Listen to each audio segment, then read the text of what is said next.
Welcome to the England Rugby Pod.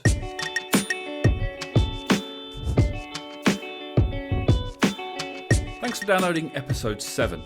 Following England's 24-12 schooling of Ireland at Twickenham, they now face Wales once again at HQ, and we had a few thoughts. You're listening to the England Rugby Pod, the rugby podcast that believes England will win the World Cup in 2023. Hey guys, welcome back. Making a bit of a habit of this, but apologies. It's taken us a little while to come back to you following that Ireland victory. But we are here now. There's another big game coming up. There's lots going on in the world of rugby, and to discuss it all even, I'm joined as always by Dan. Hi, mate. Hello, mate. Hello. Mate, this is the big one. I say this is the big one. They're all big, but for me, I can only speak for myself. This is the one I want to win the most, always. Oh, you, of course. It's Wales. Yes.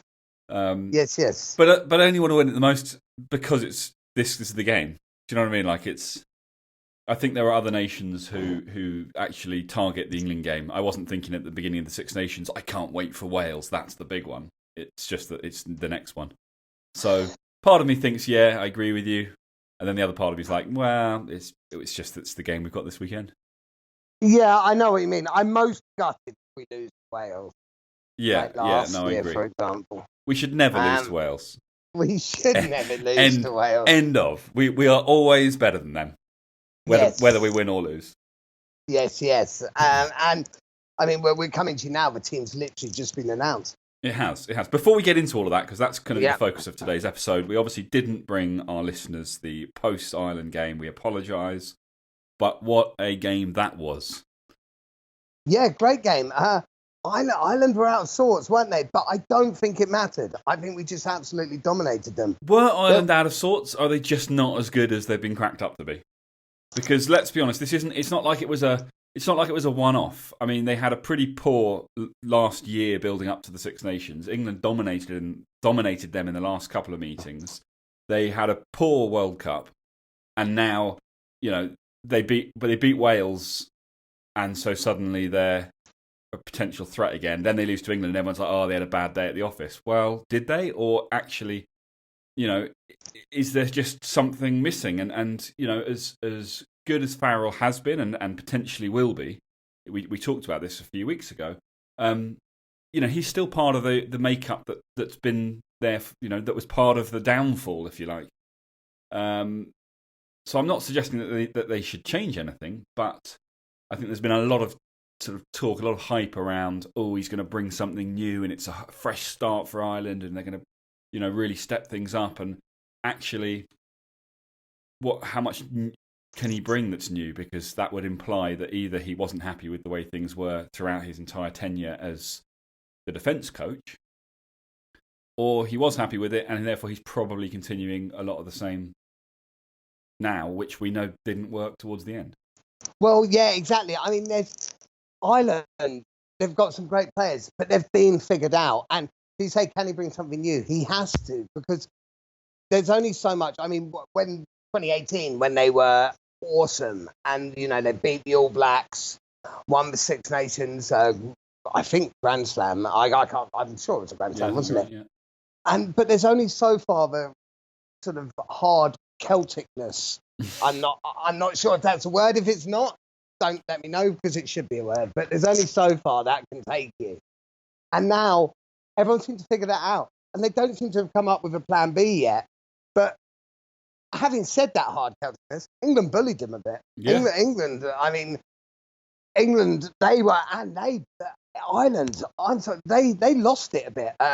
Especially was it James Ryan in the second row. I mean, he should have been binned at some point. He was just looking for a fight. Yeah. And there was Dan, I'm going to have to just ask you, stop playing with your microphone. Oh, sorry, I'm not meant to be. I'm swinging back and forth on the chair. That must be it.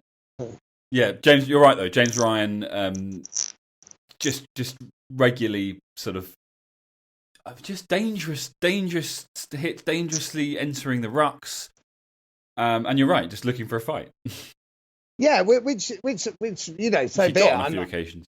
Yeah, I'm not going to sit here and play the holier than thou card, but it just seemed pointless. It didn't seem to benefit When he realised it wasn't working, I don't know why he tried to carry it on. It was just like, all right, you've tried that approach. England don't seem to have bitten that much. They're certainly not intimidated by it. You probably want to get on and play the game, dickhead.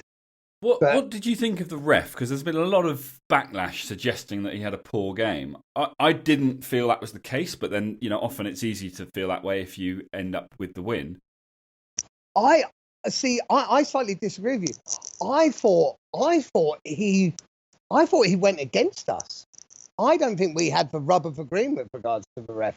I'm pretty sure every Ireland fan out there will argue that. Yeah. But there were incidents where I was just like, ref, come on, mate. Although, having said that, there were times, and as much as I hate to admit this, England were flirting, and by flirting I mean blatantly, offside quite a lot. Yeah, your idea of flirting. Yeah, exactly. Just outright ridiculous. Fancy a fuck. Yeah. Whoa. It was. I mean, England were offside a bit, but there were a few times at the breakdown where I wasn't. I thought, oh come on, that was England's. But nevertheless, did he have a bad game? I don't know if he had it. I think he missed a lot, but I think it was. What I look for in a ref is it evens out. They're being fair, and if it's one way for one team, it is for the other.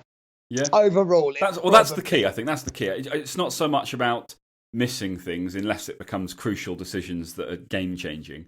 It's more about it being the same across the board, and then it's a case of, well, this is how the referee's refereeing the game, and if both sides can get on board with that, then it's even Stevens. I think it's less of an issue because England was so dominant. If that game was so tight, I think the reffing would have come up more. Yeah, you're probably right. For all the haters out there who claim that Owen Farrell doesn't know how to rap, doesn't know how to use his arms, the Farrell leg hump, he held on tight, and it was a textbook rap. It was. I thought you meant gangster rap. I was like, no. Where are you going with this? Rap with a W. Yes. I mean, that incident, if you want to call it that, it's not really an incident at all. But should the referee have done something? I mean, whilst Farrell needed to let go of him, it's not like it's a new thing. It's a bit like when the ball goes into touch and a player doesn't release it, and it turns into a punch-up. I kind of feel like the ref needed to do a bit more than just tell Owen Farrell, the captain of England, that he's ignoring the fact that he's being punched over and over again because he's not allowed to be holding on to his legs. Like, it's kind of open fist. So my issue with this is I can't. It wasn't open fist though. I'm trying to remember. I thought it was kind of. It was a body shot, but he just punched him like 4 or 5 times. But it was the fact that it was in, under the ref's nose, literally. And I just think the referee needs to say, yeah, look, he's not allowed to do that, but you're certainly not allowed to do that. So, I don't know. I felt like there should have been something more in that, and I think it worries me because we've seen it with Sexton a little bit as well. The kind of the lack of respect that a lot of the captains get from the referees, and I'm not saying that they should just get that. On principle. I think they should. But there should be a bit more leeway. And I just think when you're basically, as the referee, when you're basically mugging off the captain in front of both teams, it's not really ideal. And people can argue that, well, Farrell shouldn't have been holding on to him like a dog trying to hump his leg. But, this is what players do. They do this sort of stuff to keep people caught up in the rucks. And I don't know. I just felt it should have been dealt with slightly differently, and I think it's fine for him to say to Farrell that you were in the wrong, but I think he also at the same time needs to be saying, but you, CJ, cannot just start swinging your fists, just because he's holding onto your leg. That's not a kind of an eye for an eye reaction. And it's kind of against the way the game needs to be played. So I just think throwing punches in front of the referee and the referee saying that's fine because you were holding his leg. I agree with you, and I think you are right. My only issue is, like, personally, I'll often complain, but for God's sake, the ref's been the ref's been ridiculous. There was nothing in that. And then this time round, I'm sort of like, oh my God, ref, why didn't you pick up on that? So I think, if you're talking about like two players both swinging their fists at each other, and the referee wants to say that's enough of that, the next time someone's going in the bin, then fair enough. But it was like a wounded puppy being beaten. Oh, I don't think Owen Farrell would like that. Well, no, he probably wouldn't. But when you watch the replay of it, Farrell was there gripping onto his ankles whilst CJ Stander was hammering him in his back. So I don't know. And please don't beat wounded puppies. I love puppies. You're out of order, mate. You are out of order. But in return, up front, we bossed them, didn't we? And my God, what a game Courtney Lawes had. Yeah, and we'll come on to it, but he's earned his spot against Wales. Yeah. Helped out a little bit by circumstance, perhaps, but we can talk about that when we discuss the makeup of the team in a moment. But anyway, well, look, we won't dwell too much more on the Ireland game. It was a great result, a great win. It's a shame we didn't get the bonus point because I think it was definitely there for the taking. And had we got it, I would have won the closest. In fact, if we'd scored another try and not converted it, I'd have been spot on. So I said England by 17. You said England by 8. Sadly, your negativity wins.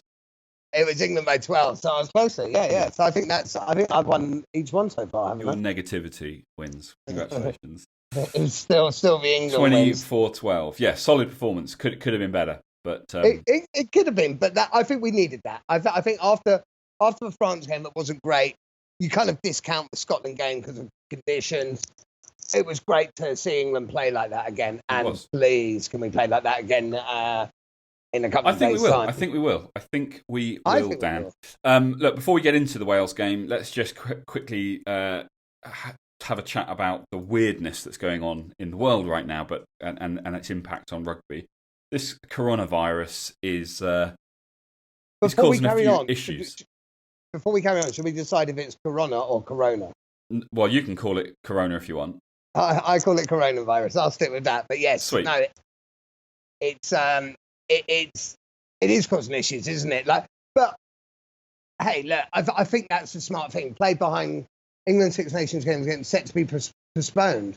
Yes. Oh, okay. Last I saw is it was being played behind closed doors. Well, so I think basically they said behind closed doors, and then of course Italy realised, well, hang on a second, we need all the money we can get in rugby, and 70,000 gate receipts being basically turned down. We'd rather postpone it. We've already postponed the Ireland game. Let's just postpone the England game as well. And so this whole Six Nations is going to be a bit weird, and particularly as for England, it might be significant.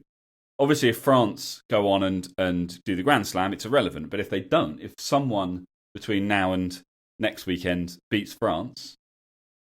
Who have they got? They've got Scotland this weekend, haven't they? And then they've got Ireland next weekend. So if Ireland manage to find something from somewhere, or if Scotland do something unexpected tomorrow, then suddenly this Italy game for England is significant. So yeah, it's got to be the right call, doesn't it? Yeah, no. I think absolutely. I guess. Well, no, hang on. So.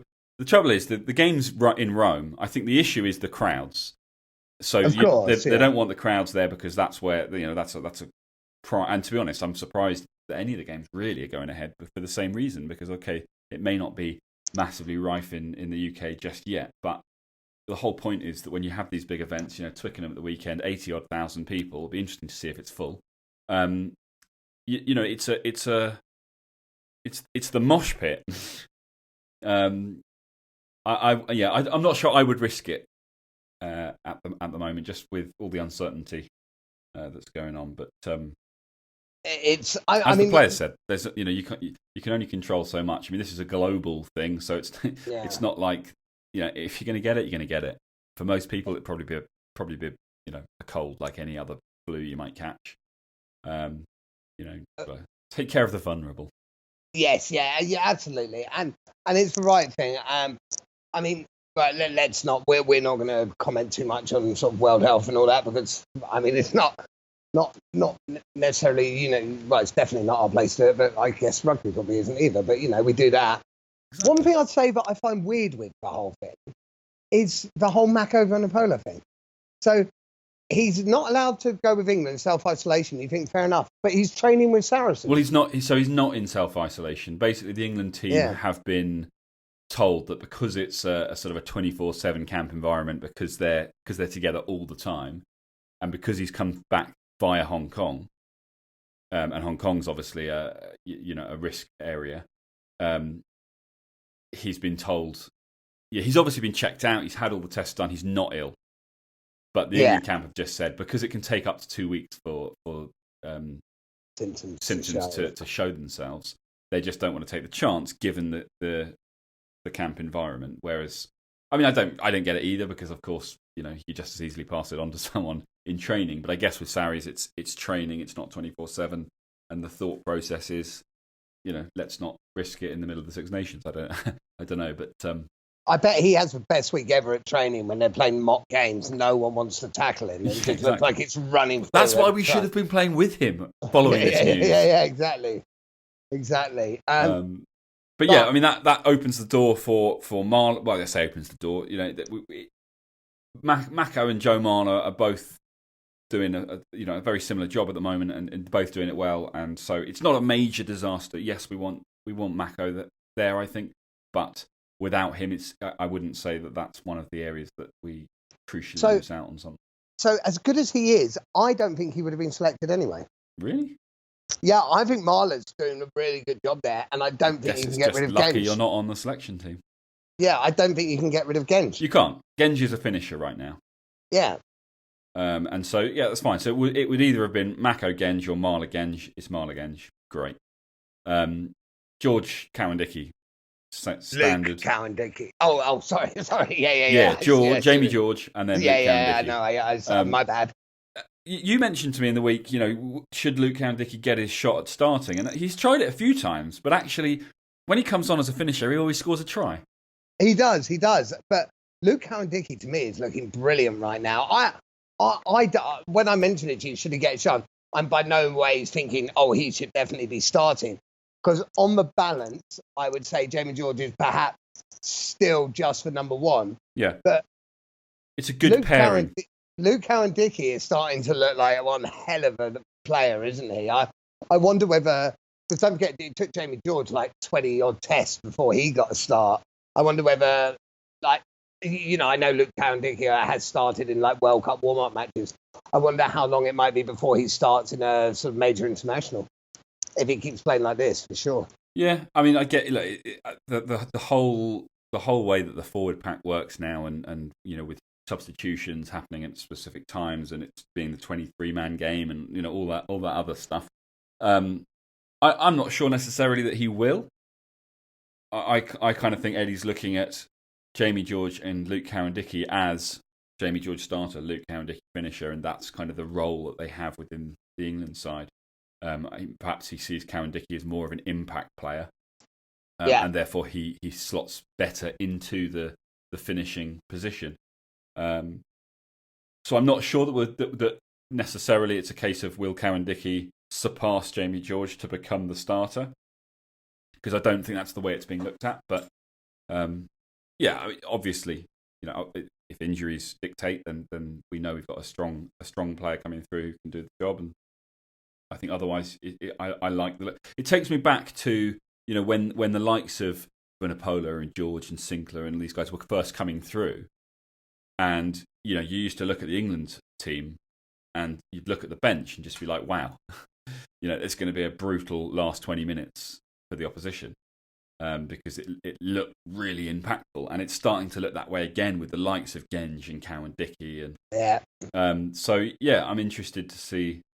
How it progresses, but I suspect that Jamie George is pretty inked in as the starter, and Luke Cowan-Dickie is pretty inked in as the finisher, at least for now.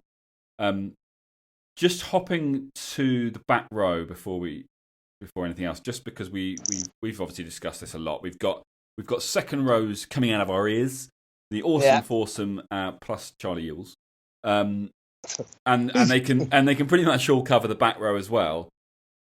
Courtney Lawes obviously had an absolute stormer. Is he I mean, so Sam Underhill, first of all, is not selected. Initially, that was left as simply not selected. He is injured. It's an unspecified injury, so I don't know what that means. Oh, okay. I hadn't seen that. Yeah, so I was looking into it because I was like, no way did they drop Sam Underhill. Right, okay.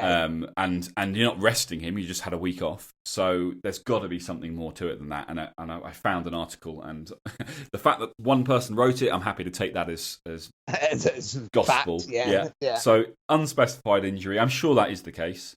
Yeah. If he'd been fit, Dan, would we have seen Underhill, Curry, Wilson in the back row starting with Laws in the second row with Marrow, perhaps?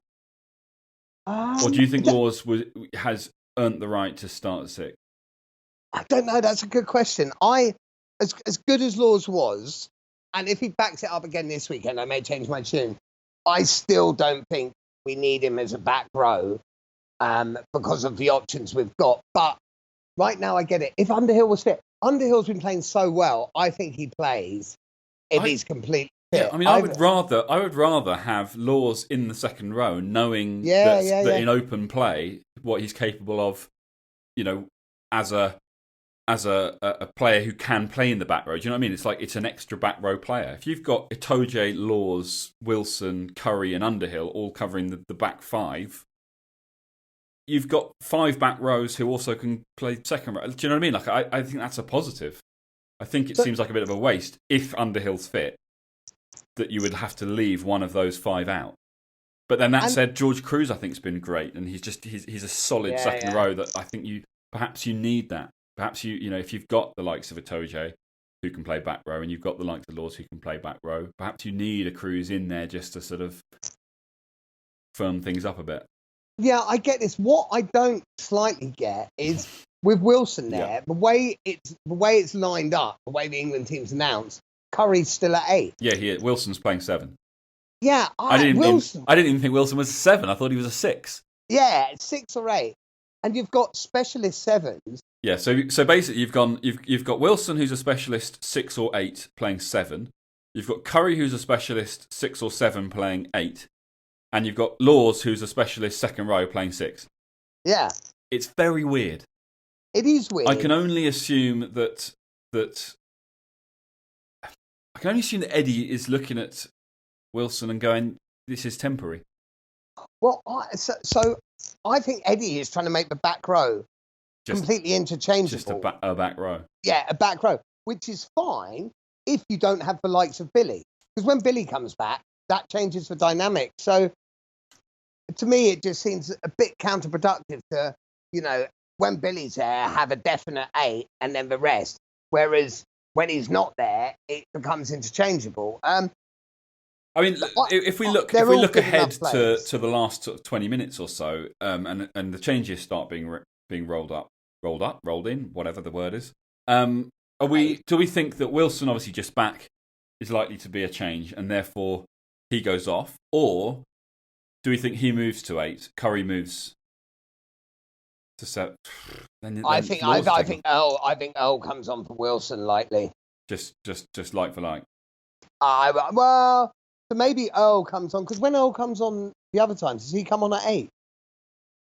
Don't think so. I think Curry stayed at 8. Yeah, so I think that maybe Earl comes on for Wilson. I don't really get a lot of it. Like Launchbury and Ewells. I don't get the Ewells inclusion, to be honest. Yeah, I'm surprised by that. I guess if Underhill's injured, to me, that would be the perfect time, especially as we have such good second row. That's the perfect time for Sam Simmons. Yeah. What is going on with Sam Simmons? Is he injured? Is he just not selected? No, he's playing well. So is Don Brandt. So to me, but I mean, we've said this a bit, and it. In Eddie we trust. In Eddie we trust, we do, absolutely. And he knows a crap load more than I know, for sure. So we can let that go. So moving to the back. So we had a chat in the week about... Let's start for back 3. What are your thoughts? I think it's probably what was expected. I mean, I'd like to see Watson taking on that 15 role, but Daly had a great game at 15 against Ireland. And he seems to do this. It's almost like every time I say, I've had enough, he's got to go. He's not 15. He steps it up again. Well, if that's what it takes, Dan, he's obviously listening. And if what I have to say is the driving force in his performances, then Daly, you've got to go.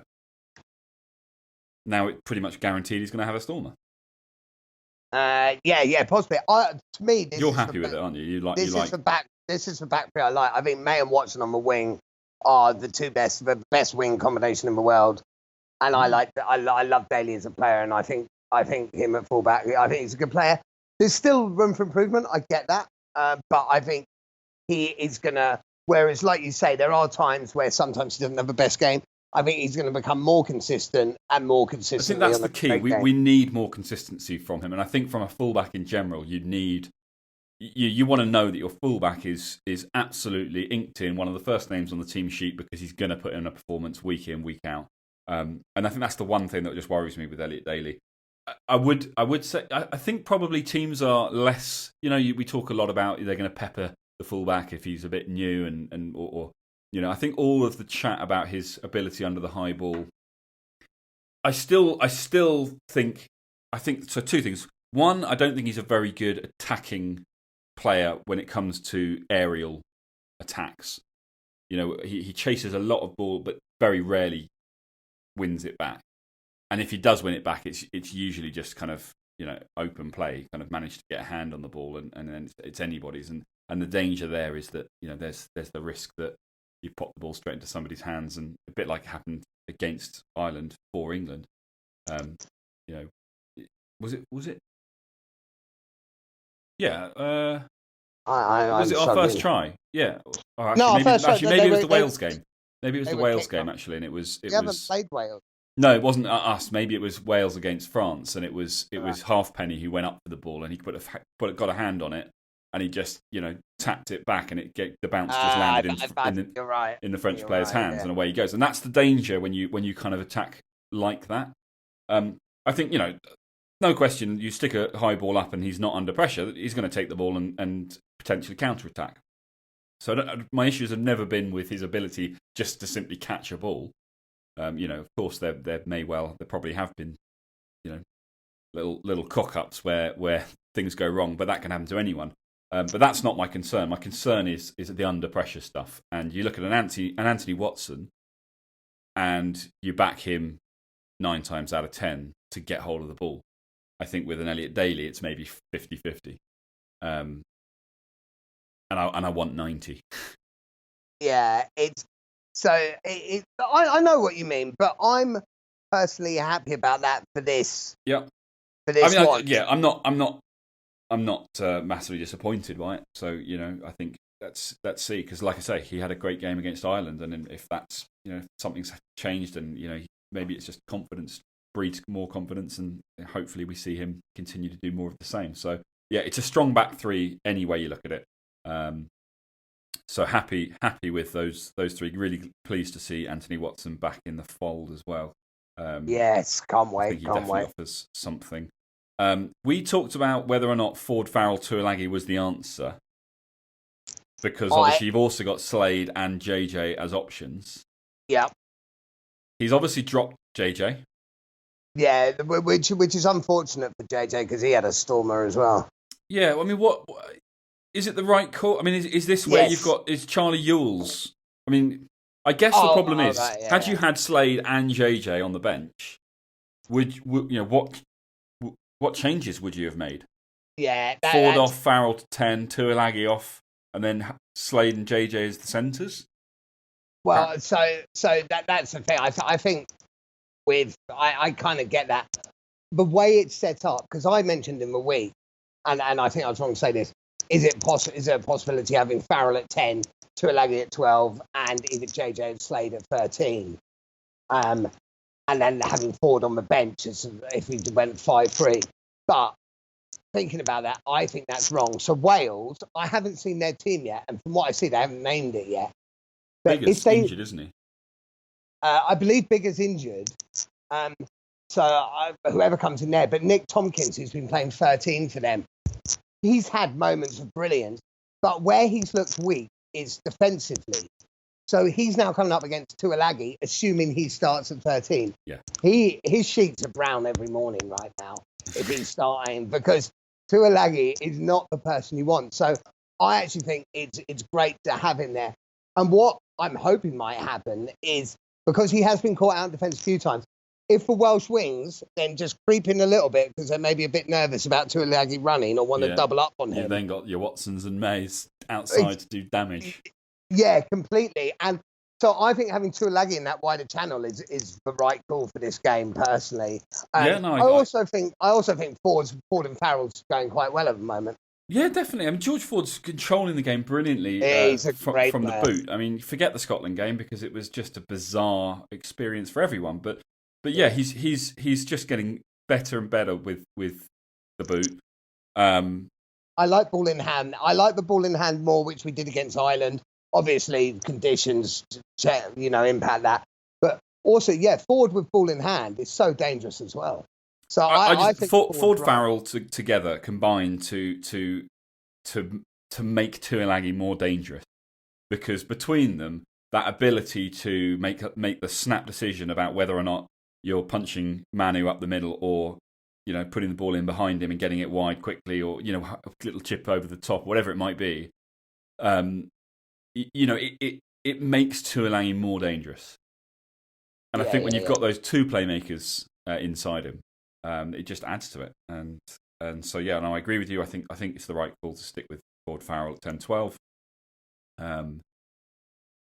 When the changes come in, I mean, you're probably looking at just a straight swap, Slade for Tuilagi, but obviously that's assuming no injuries. Yeah, I suspect that's what they're looking at. We know that they can go Farrell to 10, Tuilagi to 12, Slade to 13.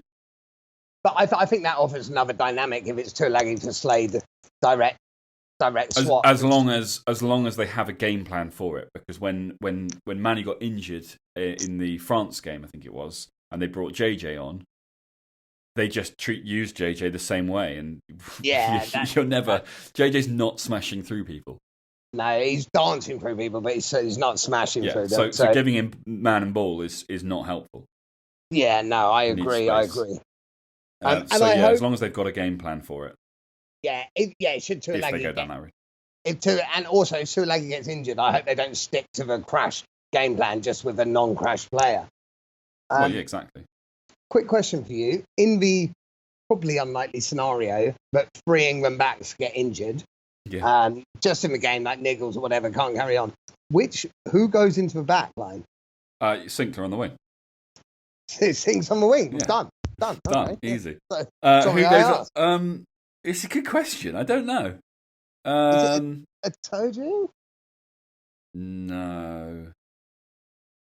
What would you do? Would you go? Is it Sink or Genji in the midfield? Genji in the centres. Yeah. 13, not 12. Too much skill needed at 12. Genji at 13 on the crash ball. Just like for like replacement for Manu. Or do you put? Or do you just have a?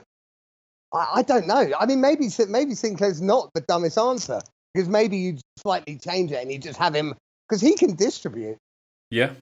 Maybe you either have him standing in the 10 channel for either crash or pop to George Ford, just the Ford's taking it wider. I'm not sure. Yeah, I think the problem is you need to keep your width, don't you? So if you were to take someone like a Sinclair, and say, look, you play in the 10 channel because that way you're sticking close to the forward pack. He's not going to be able to distribute the same way. I think that would be obviously he's not playing fly half. He's just in that channel, but I think you're losing something there, in terms of your width, and that's going to cause problems because you've got to keep your width in defence. So I think you probably have him playing further out. I think you've maybe gotten I think it's either a Toje or Curry, and they're probably, like you say, the width. They are probably. I don't think it's no. They're too big on the wing. I think it's Sinclair at 13. Dan, you need to keep your width outside, so you keep your wingers out wide. So that they're there defence, both in defence and attack, and stick someone like Kyle Sinclair in the 13 channel where you can, if you're treating him like a Manu, his job is crash balls, and therefore you use him or you don't use him, but he's keeping defences honest. So I am. So this is, and I want to be very, very clear how I set this up. I kind of want England to be ahead by 40 points and bring England back, not to get injured, but just to, I don't know, tweak something so they're bored of rested, because I just want to see what happens in this scenario. But Jamie George on one wing, Kyle Sinclair on the other. Oh my God, that would be brutal. I'm pretty sure the Welsh wings would be able to run round them, but Yeah, I mean, I don't know what someone like an Earl would offer in the backs. Nah, I'm not sure. The thing to remember, a lot of back row players probably have played in the backs, in their rugby careers. Well, Sink used to play at 10. Did he? Yeah, when he was much younger, for I think like Batsy Ironside or something. And he's got some pretty silky hands on him. Yeah, he's got good hands and he's got pace. But yeah, right now I'm gonna rule out Marler. I think that's probably fair. I think that's fair to rule him out. I'm gonna rule out Cruz as well. I don't see him as mercurial 10 or 12 or something. I mean, maybe you have Curry at fullback. Oh, possibly, yeah. Just to spends quite a lot of time back there anyway, just for the counter-attack smash. Yeah, or just to. I mean, the other thing, of course, is who's getting injured. Yeah, of course. I mean, we can probably move on from this, because this is not maybe you stick Carl Sinclair in at 9. Oh, you still want that quick ball? You still need that bullet ball? Yeah, but that's where his silky hands can still do a job. But you put him in at 9 and you just do pick and go. I think you put Sink in at 12. 12. And then you either have him crash ball or miss pass. M1 or M2. Yeah, interesting. Exactly. Okay. Right. So the only other person left out, but I think left out again, is Ludlam. Is he a little unfortunate? I think so, because he's Earl's getting the call up on the bench. I think Ludlam looked great in the World Cup. I don't really understand why he's being looked past at the moment. I think there's enough Ludlam-like players. I think Ben Earl's a slightly different player, but yeah, he is unlucky because he's a brilliant player and played well. Good problems to have, Dan. Yeah, exactly. Good problems to have. But quite frankly, looking at this team, I'm thinking this looks like a great team. It's not a million miles away from what you would pick as a World Cup final team. Not far off at all, is it? Playing tomorrow, if you were playing it tomorrow. Yeah. So yeah, no, I think it looks good. I think it'll be really interesting to see what the Welsh can bring against this side. And I have full confidence that it's another big win for England. Yes, I do as well. So on that point, I will let you go first this week. Oh, your prediction, please, sir. I think England by. I'm sticking with last week's prediction. England by 17 and a bonus point. Oh, England by 17 and a bonus point. So I'm going England with a bonus point by 11. You're just hoping for a 12 again, aren't you? Well, no, I'm hoping for 11. But... Well, you're not hoping for 17? Well, I'm hoping for a 50, but, I think England will dominate the match. Yeah. And I think England will win easily, but I think Wales will shut up shop a bit. So we won't, although we'll be on top, I think the Wales will put everything on the line. It's all going to come down to those early collisions. We need to see aggressive, an aggressive start. Wales, in fairness, were aggressive against France, and that was a great game. Yeah. So, if they bring something like that, it might force England to make some. I'd be surprised if England can be as physically dominant against Wales as they were against Ireland, but I don't know why. Well, that'll be so. Wales' game plan will be to try and South Africa that for us. Yeah. But I think the key though is that England have the kind of the sense to go right off the start. If they don't, if that's what they do, if they throw all their eggs into that one basket, stop the sort of England's sort of physical dominance, immediately put pressure on them out wide, force them to have to open up a little bit, and then turn back to the. Do you know what I mean? Like be able to kind of chop and change. Yeah. Let's not be too one-dimensional. I think that's going to be the key. And I think I think they would struggle to cover all eventualities. So I think that they will be coming into it thinking that they know exactly what they're going to get from England, and having a game plan to deal with it. And it's going to be all about England being able to adjust and put pressure on them. In the wider channels when they're getting to Yeah, I physical, think. and then get physical if they try and spread the defence wider and just keep chopping and changing and put them under a lot of pressure that way. Yeah, I am. But based on, especially now, like pouring down rain, I just did a quick BBC weather search for Twickenham on Saturday. Friday, Saturday are both meant to be sort of dry, half sunnyish days, so it should be great conditions. Sounds awesome. Just quickly looking ahead again, then the Italy game postponed. If France do come unstuck against Scotland, unlikely the way things have been going, but you never know. It's up in Edinburgh. Could happen. I'm not saying that's an impossibility. Yeah, no, it's certainly not. If they do come unstuck, and that therefore opens things up in this Six Nations, do Italy still play Parise against England when the time comes? Yeah, of course. You think he because obviously he's retired, but he was going to have his swan song. He's such a legend of the game that I think it's great that I think that's for no other reason than just that. I think it's good that they're not doing it behind closed doors because I think he was so unlucky to not get his swan song against the All Blacks in the World Cup, which would have been the perfect way to bow out.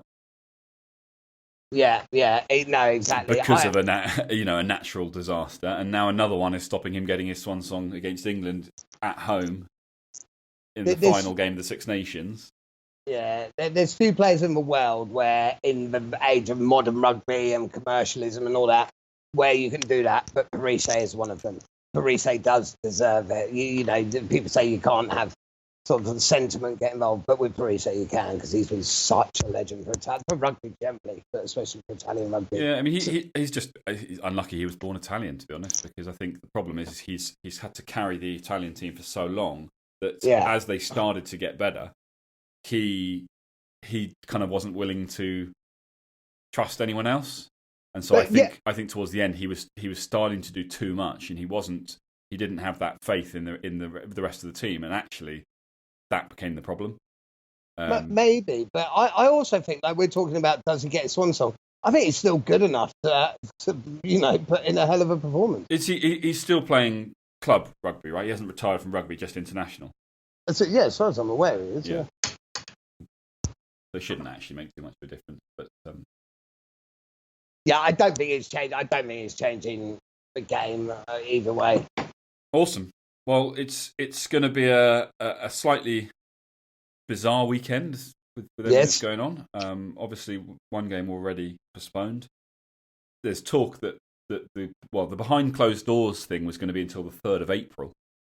And if they're saying that they're not going to do behind closed doors, then you would think that these games are not going to be replayed until April, May. So we may not have a result for the Six Nations until the beginning of the summer. I've heard it's not till the autumn. Really? That I don't know where I heard that or read it or something, but I've heard it may even be as far away as the sort of autumn international window. You'll play them twice next year.